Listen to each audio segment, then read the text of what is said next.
Hi students, நம்ம last classல nuclear physics chapterல 4 short answersம் first detailum பார்த்தோம். So இன்னைக்கு கிளாஸில் நம்ம என்ன பார்க்க போகிறோம்னா பேலன்ஸ் இருக்கக்கூடிய 2 டீட்டெயில் ஆன்சர்ஸ் தான் இன்னைக்கு கிளாஸில் பார்க்க போகிறோம். Second and third question. Second question பாருங்கள், compare the properties of alpha beta and gamma radiations. So alpha beta and gamma ரேடியேஷன்ஸோட ப்ராப்பர்ட்டிஸை கம்பேர் பண்ண சொல்லியிருக்காங்க. இதான் வந்துட்டு செகண்ட் கொஸ்டின். தேர்ட் கொஸ்டின் பாருங்கள், what is nuclear reactor, explain its essential part with their functions. So nuclear ரியாக்டர்னால் என்ன, அதில் என்னென்ன பார்ட்ஸ் இருக்கோ அதை ஃபங்க்ஷனோட எக்ஸ்பிளைன்ஸ் பண்ண சொல்லியிருக்காங்க. இந்த கொஸ்டின் தான் நம்ம இன்னைக்கு கிளாஸில் பார்க்க போகிறோம். ஸோ ஃபஸ்ட்டு செகண்ட் கொஸ்டின் பார்க்கலாம். Compare the properties of alpha beta and gamma radiation. So அந்த 3 radiation alpha beta and gamma radiation, அதாவது alpha rays beta rays gamma rays emit பண்ணக்கூடிய ரேடியேஷன் தான் வந்துட்டு ஆல்ஃபா பீட்டா காமா ரேடியேஷன். அதை தான் அதோட ப்ராப்பர்ட்டிஸை தான் கம்பேர் பண்ண சொல்லியிருக்காங்க. இதோட ஆன்சர் வந்துட்டு பேஜ் நம்பர் 77 இருக்குது. பாருங்கள், பேஜ் நம்பர் 77ல் properties of alpha beta and gamma rays tablet column கொடுத்துருக்காங்க. ஸோ இதுதான் அதோட ஆன்சர்.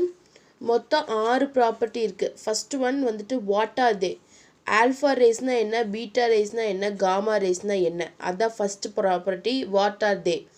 நெக்ஸ்ட்டு வந்து அதுக்கு இருக்கக்கூடிய charge, alpha beta and gamma ரேஸில் ஒவ்வொன்றுக்கும் என்ன சார்ஜ் இருக்குது, பாசிட்டிவ் சார்ஜா நெகட்டிவ் சார்ஜாங்கிறதா செகண்ட் ப்ராப்பர்ட்டி. நெக்ஸ்ட் ஒன் வந்துட்டு அயனைசிங் பவர், தேர்ட் ஒன் வந்துட்டு ionising power, alpha beta gamma ரேஸோட அயனைசிங் பவர் தான் தேர்டு ப்ராப்பர்ட்டி. ஃபோர்த் ப்ராப்பர்ட்டி பாருங்கள், பெனட்ரேட்டிங் பவர், அதாவது அது எப்படி வந்துட்டு ஒரு இதுக்குள்ளே வந்துட்டு பெனட்ரேட் ஆகும் உள்ளே போகுங்கிறது தான் வந்துட்டு ஃபோர்த்து ப்ராப்பர்ட்டி. ஃபிஃப்த்து ப்ராப்பர்ட்டி வந்துட்டு effect of electric and magnetic field. So electric and magnetic ஃபீல்டோட எஃபெக்ட் என்ன இந்த 3 ரேஸ்லேயும், ஆல்ஃபா ரேஸில் பீட்டா ரேஸில் காமா ரேஸில் அப்படிங்கிறது அடுத்த ப்ராப்பர்ட்டி, அதாவது ஃபிஃப்த்து ப்ராப்பர்ட்டி. சிக்ஸ்த்து ப்ராப்பர்ட்டி பாருங்கள், ஸ்பீட், அந்த மூணு ரேஸோட ஸ்பீட் என்னங்கிறது தான். So first property what are they அப்படின்னா இந்த ஒவ்வொரு ஆல்ஃபா ரேனா என்ன, பீட்டா ரேனா என்ன, காமா ரேனா என்னங்கிறதா first property what are they.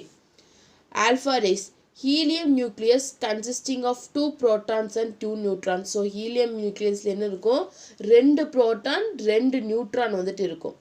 Beta ரேஸ்னால் என்னென்னா, they are electron basic elementary particle in all atom. ஒரு ஆட்டத்தில் இருக்கக்கூடிய ஒரு பேசிக் எலிமெண்டரி எலக்ட்ரானை தான் நம்ம என்ன சொல்கிறோம், பீட்டா ரேஸ் அப்படிங்கிறோம். காமா ரேஸ்னால் they are electromagnetic waves consisting of photons. So alpha ரேஸுங்க வந்துட்டு இது ஒரு எலக்ட்ரோமேக்னெட்டிக் வேவு. அந்த எலக்ட்ரோமேக்னெட்டிக் வேவில் என்ன இருக்குமா, ஃபோட்டான்ஸ் இருக்கும் அப்படிங்கிறாங்க. ஸோ ஃபஸ்ட்டு வாட் ஆர் தேல ஆல்ஃபா ரேஸுங்க வந்துட்டு ஹீலியம் நியூக்ளியஸ், அதில் 2 புரோட்டான் இருக்கும் 2 நியூட்ரான் இருக்குன்னு பார்க்குறோம். நெக்ஸ்ட்டு பீட்டா ரேஸ், இதெல்லாம் வந்துட்டு இது வந்துட்டு ஒரு எலக்ட்ரான், ஒரு ஆட்டத்தில் இருக்கக்கூடிய ஒரு பேசிக் எலிமெண்ட்ரி பார்ட்டிக்கலான எலக்ட்ரான் அப்படின்னு சொல்கிறோம். நெக்ஸ்ட்டு காமா ரேஸ்னு பார்க்கும்போது இது ஒரு எலக்ட்ரோமேக்னெட்டிக் வேவ்ஸு, அதில் வந்துட்டு ஃபோட்டான்ஸ் இருக்குது அப்படிங்கிறோம். ஸோ இதான் வந்துட்டு first property what are they. Next second property பாருங்கள், charge. Positively charged particles, charge of each alpha particle is equal to plus 2e. So alpha particles என்ன இருக்கும், பாசிட்டிவ் சார்ஜ்டு பார்ட்டிகல்ஸ் தான் வந்து இருக்குங்களா, பாசிட்டிவ் சார்ஜ் தான் இருக்கும். ஒவ்வொரு ஆல்ஃபா பார்ட்டிகளோட சார்ஜ் எவ்வளோனா ப்ளஸ் 2e சார்ஜ் வந்துட்டு இருக்கும் அப்படிங்கிறாங்க. நெக்ஸ்ட்டு பீட்டா ரேல பார்க்கும்போது negatively charged particles, charge of beta for each beta particle is minus e. So alpha rays வந்துட்டு positive charge, beta rays வந்துட்டு negative charged particles. ஸோ அதில் ஒவ்வொரு பீட்டா பார்ட்டிக்கல்லும் எவ்வளோ சார்ஜ் இருக்குமா, மைனஸ் இ வந்துட்டு இருக்கும் அப்படின்னு சொல்கிறாங்க. இதுதான் வந்துட்டு பீட்டா ரேஸோட சார்ஜ். காமா ரேஸில் பார்த்தீங்கன்னா neutral particle, charge of each gamma particle is 0. அதாவது வந்துட்டு இந்த காமா ரேஸ் வந்துட்டு ஒரு நியூட்ரலான பார்ட்டிக்கல், அதாவது பாசிட்டிவாகவும் இருக்காது நெகட்டிவாகவும் இருக்காது, நடுவில் நியூட்ரலாக 0வாக இருக்கும். அதான் சொல்லியிருக்காங்க neutral particle, charge of each gamma particle is 0. இதுதான் second property charge. So charge பார்க்கும்போது ஆல்ஃபா ரேஸ் வந்துட்டு பாசிட்டிவ், பீட்டா ரேஸ் வந்துட்டு நெகட்டிவ், காமா ரேஸ் வந்துட்டு neutral. Next ionising power, 100 times greater than beta rays and 10,000 times greater than gamma rays. So beta ரேஸை விட 100 times more ionising power இருக்கும். அதே மாதிரி gamma ரேஸை compare பண்ணும்போது 10,000 time அதை விட மோர் அயனைசிங் பவர் இருக்கும் அப்படிங்கிறாங்க. பீட்டா ரேஸில் எவ்வளோ அயனைசிங் பவர் இருக்குன்னா ரொம்ப low, comparatively low ionising power.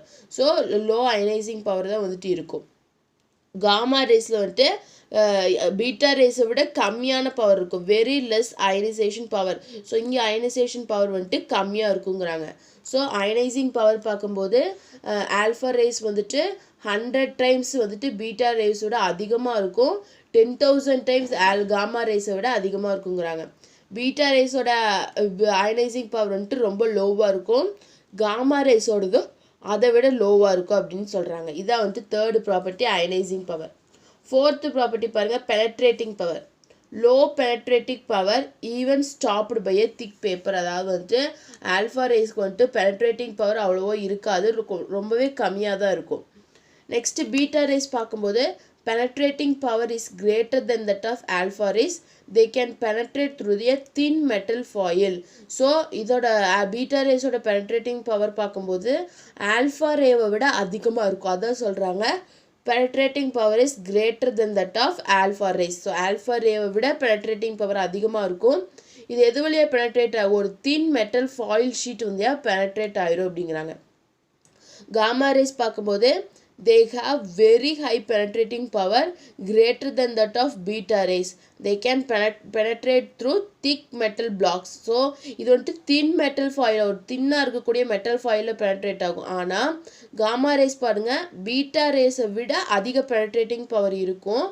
So அதனால வந்துட்டு ஒரு திக்கான மெட்டல் பிளாக் வழியாக கூட பெனட்ரேட் ஆக முடியுங்கிறாங்க. So they have a very high penetrating power greater than that of beta rays. They can penetrate through the thick metal blocks. ஒரு திக் metal blocks வழியாக கூட அதனால பெனட்ரேட் ஆக முடியும் அப்படிங்கிறாங்க. ஸோ இதுதான் வந்துட்டு fourth property penetrating power. Fifth பாருங்கள், effect of electric and magnetic field. So ஒவ்வொரு ஆல்ஃபா பீட்டா அண்ட் காமா பார்ட்டிகளில் எலக்ட்ரிக் அண்ட் மேக்னெட்டிக் ஃபீல்டோட எஃபெக்ட் என்ன? ஃபஸ்ட்டு ஆல்ஃபா ரேஸில் டெஃப்ளெக்டட் பை போத் ஃபீல்ட்ஸ், அதாவது ரெண்டு ஃபீல்ட்லேயும் வந்து இது டெஃப்ளெக்ட் பண்ணும், போத் மேக்னெட்டிக் ஃபீல்ட்லேயும் பண்ணும், எலக்ட்ரிக் ஃபீல்ட்லேயும் இது டெஃப்ளெக்ட் ஆகும் அப்படிங்கிறாங்க ஆல்ஃபா ரேஸ். பீட்டா ரேஸ் பார்க்கும்போது deflected by both fields but the direction of deflection is opposite to that of the alpha rays. So இதுவும் வந்துட்டு ரெண்டு ஃபீல்ட்லேயும் டெஃப்ளெக்ட் ஆகும், ஆனால் ஆப்போசிட் டைரக்ஷன் ஆல்ஃபா ரேஸோட ஆப்போசிட் டைரக்ஷனில் டெஃப்ளெக்ட் ஆகும் அப்படிங்கிறாங்க. இது காமா ரேஸ் பார்க்கும்போது they are not deflected by both fields, அதாவது அந்த காமா ரேஸ் வந்துட்டு ரெண்டு ஃபீல்டு, எலக்ட்ரிக் ஃபீல்டு ஆகட்டும் இல்லாட்டி மேக்னெட்டிக் ஃபீல்டு ஆகட்டும், ரெண்டு ஃபீல்ட்லேயும் வந்துட்டு டிஃப்ளெக்ட் ஆகாது. ஸோ இதுதான் வந்துட்டு effect of magnetic and electric ஃபீல்டோட ப்ராப்பர்ட்டி. நெக்ஸ்ட்டு ஸ்பீட் பாருங்கள், their speed ranges from 1/10 to 1/20 times the speed of light. So லைட்டை விட லைட்லேருந்து 1/10 to 1/20 டைம்ஸ் வந்துட்டு லைட் மாதிரி அதோட ஸ்பீடு வந்துட்டு இருக்கும். ஸோ இந்த பீட்டா ரேஸ் வந்துட்டு their speed can go up to 9/10 times of the light. லைட்டோட ஸ்பீடில் 9/10 டைம்ஸ் இதோட ஸ்பீடு வந்துட்டு இருக்கும் பீட்டா ரேஸோடது. காமா ரேஸ் வந்து the travel with the speed of light, லைட்டோட ஸ்பீடு என்னவோ அதிலேயே தான் இந்த காமா ரேஸ் வந்துட்டு ட்ராவல் பண்ணும் அப்படின்னு சொல்கிறாங்க. ஸோ இதுலேருந்து நமக்கு என்ன தெரியுது, alpha and beta rays are opposite to each other. ஒன்று இது வந்துட்டு டேரக்ஷன் ஒரு மாதிரி இருந்தால் இதோட டேரக்ஷன் இருக்குது, பாசிட்டிவ் சார்ஜாக இருந்தால் இது நெகட்டிவ் சார்ஜாக இருக்குது. ஸோ இதுக்கு லோ பெனட்ரேட்டிங் பவர்னால் அங்கே high penetrating power. So alpha and beta rays are opposite to each other but gamma rays are unique. So இது வந்துட்டு இந்த ரெண்டு கோரி சேராமல் யூனிக்காக இருக்குங்கிறாங்க. ஸோ ஃபஸ்ட்டு வந்துட்டு வாட்டர் தேல வந்துட்டு ஆல்ஃபா ரேஸ் அப்படிங்கிற ஒரு ஹீலியம் நியூக்ளியஸ், அதில் வந்துட்டு 2 புரோட்டான் 2 நியூட்ரான் இருக்குது. பீட்டா ரேஸுங்கிறது வந்துட்டு ஒரு ஆட்டத்தில் இருக்கக்கூடிய ஒரு எலமெண்ட்ரி பார்ட்டிக்கல், ஒரு ஆட்டத்தில் இருக்கக்கூடிய ஒரு பேசிக் எலமெண்ட்ரி பார்ட்டிக்கல் தான் வந்துட்டு பீட்டா ரேஸ்னு பார்க்குறோம். காமா ரேஸ் வந்துட்டு எலக்ட்ரோ மேக்னெட்டிக் வேவ்ஸ் அப்படின்னு பார்த்தோம். ஸோ சார்ஜ் பார்க்கும்போது ஆல்ஃபா ரேஸில் வந்துட்டு பாசிட்டிவ் சார்ஜ், பீட்டா ரேஸில் வந்துட்டு நெகட்டிவ் சார்ஜ், ஆனால் காமா ரேஸில் வந்துட்டு நியூட்ரல் பார்ட்டிக்கல். அயனைசிங் பவர் பார்க்கும்போது மூணையும் கம்பேர் பண்ணும்போது ஆல்ஃபா ரேஸ்க்கு தான் வந்துட்டு ஹை அயனைசிங் பவர் இருக்குன்னு பார்த்தோம். ஸோ பெனட்ரேட்டிங் பவர் பார்க்கும்போது இந்த ஆல்ஃபா ரேஸ்க்கு வந்துட்டு லோ பெனட்ரேட்டிங் பவர், ஆனால் பீட்டா ரேஸ்க்கு வந்துட்டு பெனட்ரேட்டிங் பவர் வந்துட்டு ஆல்ஃபா ரேஸை விட அதிகமாக இருக்கும். ஆனால் காமா ரேஸுக்கு ஆல்ஃபா அண்ட் பீட்டா ரேவை விட அதிக பெனட்ரேட்டிங் பவர் இருக்குன்னு பார்த்தோம். Next effect of electric and magnetic ஃபீல்டில் ஆல்ஃபா ரேஸ் வந்துட்டு 2 ஃபீல்ட்னாலே டெஃப்ளெக்ட் ஆகும், பீட்டா ரேஸும் 2 ஃபீல்ட்னாலே டெஃப்ளெக்ட் ஆனால் வந்துட்டு ஆல்ஃபாவோட ஆப்போசிட் டைரக்ஷனில் டெஃப்ளெக்ட் ஆகும்னு பார்த்தோம். ஆனால் காமா ரேஸ் வந்துட்டு டெஃப்ளெக்ட் ஆகாதுன்னு பார்த்தோம். நெக்ஸ்ட்டு ஸ்பீடு பார்த்தோம். ஸோ ஸ்பீடு வந்துட்டு ஆல்ஃபா ரேஸ் வந்துட்டு 1/10 1/20 டைம்ஸ் லைட்டோட ஸ்பீடாக இருக்கும். பீட்டா ரேஸ் வந்துட்டு 9/10 டைம்ஸ் லைட்டோட ஸ்பீடு இருக்கும். காமா ரேஸ் வந்துட்டு லைட்டோட ஸ்பீட்லேயே தான் வந்துட்டு காமா ரேஸ் வந்துட்டு ட்ராவல் பண்ணும். ஸோ இதுதான் வந்துட்டு செகண்ட் கொஸ்டின் ஆன்சர், அதாவது properties of alpha and beta gamma rays compare பண்ணி நம்ம பார்த்துருக்கோம். ஸோ இதுதான் வந்துட்டு first question answer. So second question third question பாருங்கள். What is a nuclear reactor, explain its essential parts with their function. So nuclear reactor அப்படின்னா என்ன, அதில் இருக்கக்கூடிய முக்கியமான பார்ட்ஸை வந்துட்டு எக்ஸ்பிளைன் பண்ணுங்கள் அதோட ஃபங்க்ஷன்ஸோட அப்படின்னு கேட்டிருக்காங்க. இதுதான் வந்துட்டு தேர்ட் கொஸ்டின். இதோட ஆன்சர் பேஜ் நம்பர் 84 இருக்குது. பாருங்கள், page number 84 nuclear reactor topic. So first nuclear ரியாக்டர்னால் என்ன எழுதுறீங்க, அதுக்கப்புறம் அதோட காம்பனன்ட்ஸ், அவ்வளோதான் இந்த ஆன்சர். ஃபஸ்ட்டு நியூக்ளியர் ரியாக்டர்னா என்னென்னா, it is a device in which the nuclear fission reaction takes place in a self-sustained and controlled manner to produce electricity. So nuclear reactor அப்படிங்கிறது ஒரு டிவைஸு, அது என்ன பண்ணுன்னா நியூக்ளியர் ஃபிஷன் ரியாக்ஷனை வந்துட்டு நடத்தும். எப்படின்னா ஒரு கண்ட்ரோல்டு மேனரில் வந்து பண்ணும். எதுக்காகனா எலக்ட்ரிசிட்டியை ப்ரொடியூஸ் பண்ணுறக்காக. ஸோ அதைத்தான் நம்ம என்ன சொல்கிறோம், நியூக்ளியர் ரியாக்டர் அப்படின்னு சொல்கிறோம். So nuclear reactor is a device in which the nuclear fission reaction takes place in a self-sustained and controlled manner to produce electricity. So nuclear reactor அப்படிங்கிறது ஒரு டிவைஸு, அந்த device என்ன பண்ணுன்னா நியூக்ளியர் ஃபிஷன் ரியாக்ஷனை வந்துட்டு நடத்தும். என்னென்னா ஒரு கண்ட்ரோல்டு மேனர், நம்மளால் கண்ட்ரோல் பண்ண முடியல அந்த மேனரில் நடத்தும். எதுக்காகனா எலக்ட்ரிசிட்டியை produce பண்ணுறக்காக.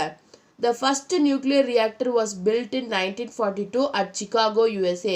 So first nuclear reactor வந்துட்டு எங்கே இது பண்ணாங்கன்னா யூஎஸ்ஏல சிக்காகோவில் 1942 வந்துட்டு ஃபஸ்ட்டு நியூக்ளியர் ரியாக்டரை பில்ட் பண்ணாங்கங்கிறாங்க. ஸோ இதான் வந்துட்டு நியூக்ளியர் ரியாக்டர். நெக்ஸ்ட் அதில் இருக்கக்கூடிய components of essential components of nuclear ரியாக்டர்னு பார்க்கும்போது ஒரு நியூக்ளியரில் வந்துட்டு 5 எசென்ஷியல் காம்பனன்ட் இருக்கும். The essential components of nuclear reactors are fuel, moderator, control rod, coolant and protection wall. So இந்த 5மே வந்துட்டு ஒரு நியூக்ளியர் ரியாக்டருக்கு இருக்கக்கூடிய எசென்ஷியல் இல்லாட்டி இம்பார்ட்டன்ட் காம்பனன்ட்ஸ் அப்படின்னு சொல்கிறான். First one is fuel, second one is moderator, third one is control rod, fourth one is coolant and fifth one is protection wall. So first வந்துட்டு என்ன கொடுத்துருக்காங்கன்னா fuel. A fissile material is used as a fuel. So nuclear ரியாக்டருக்கு எதை வந்துட்டு ஃபியூலாக use பண்ணுறாங்க, fissile material வந்துட்டு use பண்ணுறாங்க. The commonly used fissile material is uranium. அதாவது நியூக்ளியர் ரியாக்டருக்கு வந்துட்டு காமனாக யூஸ் பண்ணக்கூடிய ஃபியூயல் மெட்டீரியல் எது, யுரேனியம். ஸோ ஃபியூயல்னு பார்க்கும்போது இந்த நியூக்ளியர் ரியாக்டருக்கு ஒரு ஃபிசைல் மெட்டீரியலை வச்சு ஃபியூயலாக யூஸ் பண்ணுறாங்க. அவங்க காமனாக யூஸ் பண்ணக்கூடிய ஃபியூயல் எது, யுரேனியம். Next moderator.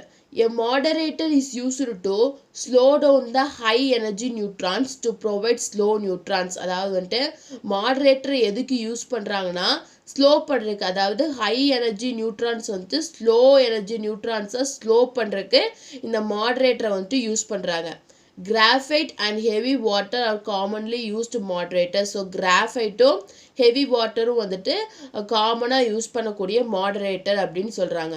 ஸோ மாடரேட்டர்னு பார்க்கும்போது அது எதுக்கு யூஸ் ஆகுது, ஸ்லோ பண்ணுறதுக்கு, அதாவது ஹை எனர்ஜி நியூட்ரான்ஸை வந்துட்டு ஸ்லோ எனர்ஜி நியூட்ரான்ஸை ஸ்லோ பண்ணுறதுக்கு வந்துட்டு இந்த மாடரேட்டர் யூஸ் ஆகுது. காமன் யூஸ்டு மாடரேட்டர்ஸ் என்னென்னா கிராஃபைட்டையும் ஹெவி வாட்டரையும் தான் வந்துட்டு காமன் யூஸ்டு மாடரேட்டர்ஸாக யூஸ் பண்ணுறாங்க. Next control rod. Third component என்ன, கண்ட்ரோல் ராட்ஸ்.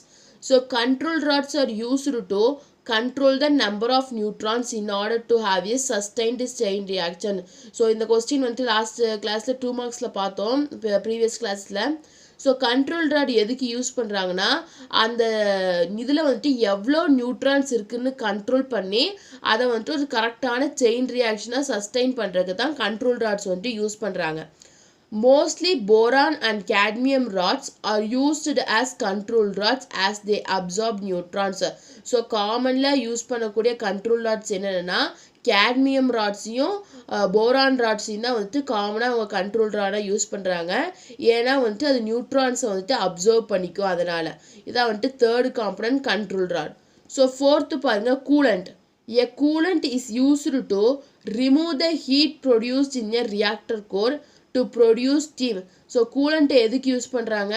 அந்த ரியாக்டரில் வந்துட்டு ஹீட் ப்ரொடியூஸ் ஆகிறத வந்துட்டு ரிமூவ் பண்ணுறதுக்காக கூலண்ட்டை வந்துட்டு யூஸ் பண்ணுறாங்க. This to produce steam. ஸ்டீம்னா ஆவி. This steam used to run a turbine in order to produce electricity. So வந்துட்டு என்ன பண்ணுறாங்க, கூலண்ட்டை வந்துட்டு ஹீட் ப்ரொடியூஸ் ஆகிறத ரியாக்டர் கோரில் ஹீட் ப்ரொடியூஸ் ஆகிறத ரிமூவ் பண்ணுறாங்க. எதுக்காகனா ஸ்டீம் ப்ரொடியூஸ் பண்ணுறதுக்கு. ஸோ அந்த ஸ்டீமை எதுக்கு யூஸ் பண்ணுறாங்கன்னா டர்பைனை வந்துட்டு ரன் பண்ணுறதுக்கு. எதுக்கு? எலக்ட்ரிசிட்டியை ப்ரொடியூஸ் பண்ணணும் அப்படின்னா டர்பைன் வந்துட்டு ரன் ஆகணும். ஸோ அந்த டர்பைனை ரன் ஆகிறதுக்கு இந்த ஸ்டீமை வந்துட்டு யூஸ் பண்ணுறாங்க. Water, air, helium are some of the coolants. So காமனாக யூஸ் பண்ணக்கூடிய கூலண்ட் என்ன? Water, air, helium. ஸோ இது எல்லாமே வந்துட்டு காமனாக யூஸ் பண்ணக்கூடிய கூலண்ட். நெக்ஸ்ட் பாருங்கள் protection wall. A thick concrete lead valve is built around the nuclear reactor in order to prevent the harmful radiation from escaping into the environment. அதாவது ஒரு திக்கான கான்கிரீட்டான let வால் வந்துட்டு இருக்கும். அதாவது நியூக்ளியர் ரியாக்டரை சுற்றி இருக்கும். அது எதுக்காகனா ஹார்ம்ஃபுல் ரேடியேஷன் வந்துட்டு என்விரான்மெண்ட்டுக்குள்ளே போகாமல் இருக்கிறதுக்காக அந்த திக் கான்கிரீட் லெட் வால் இருக்கும். அதைத்தான் நம்ம என்ன சொல்கிறோன்னா ப்ரொடெக்ஷன் வால் அப்படின்னு சொல்கிறோம். ஸோ டயக்ராம் வந்துட்டு கண்டிப்பாக வரையணும். Systematic diagram of nuclear reactor கண்டிப்பாக வரையணும்.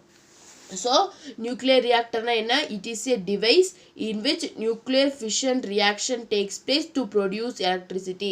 ஸோ நியூக்ளியர் ரியாக்டருங்கிறது ஒரு டிவைஸு. அதில் வந்துட்டு அது என்ன பண்ணும் அப்படின்னா நியூக்ளியர் ஃபிஷன் ரியாக்ஷன் நடத்தி எலக்ட்ரிசிட்டியாக ப்ரொடியூஸ் பண்ணுன்னு பார்த்தோம். ஸோ காம்பனன்ட்ஸ் பார்க்கும்போது 5 காம்பனன்ட்ஸ். ஃபியூயல். ஸோ வந்துட்டு ஃபியூயல் மெட்டீரியல் எதை யூஸ் பண்ணுவாங்கன்னா ஃபிசைல் மெட்டீரியல் ஃபியூயலாக யூஸ் பண்ணுவாங்க. காமன் யூஸ்டு ஃபியூயல் என்ன? யுரேனியம். நெக்ஸ்ட்டு மாட்ரேட்டர்னு பார்க்கும்போது இது எதுக்கு யூஸ் பண்ணாங்க?